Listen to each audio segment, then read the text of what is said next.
Have you ever felt tired, even sick, when you are facing a big challenge or change in your life? Like when you're moving to a new city or you have to stay up till 2 a.m. running samples in the lab? Well, probably all of us were in that situation. So now just imagine that besides that, you have to produce 40 kilograms of milk per day. That sounds challenging, right? And somehow that's what happens to dairy cows during the transition period. This is a period of time when they go from a pregnant to a lactating state.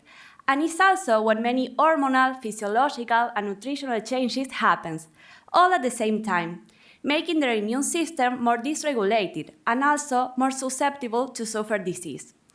In fact, there is a study that shows that 30 to 50% of dairy cows will suffer at least one disease during this period of time. So, as you can imagine, this is a huge concern and also expense for the dairy industry. When we talk about the immune system, one of the main players are T helper cells. This is a type of white blood cells that have a major role in coordinating our whole immune response. But the behavior during the transition period, or how we can support them, is still a little bit of a mystery. And that is how my research comes in. I'm exploring how these cells behave during the transition period and if whether the supplementation with Saccharomyces cerevisiae, which is a type of yeast, can help to improve their immune response. Previous research showed that the supplementation with this yeast helped to improve the immune function of some animals during stressful periods.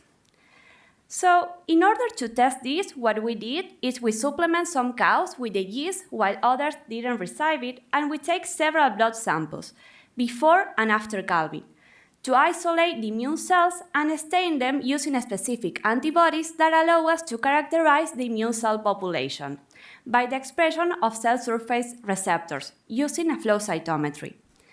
So, what we found here is quite interesting.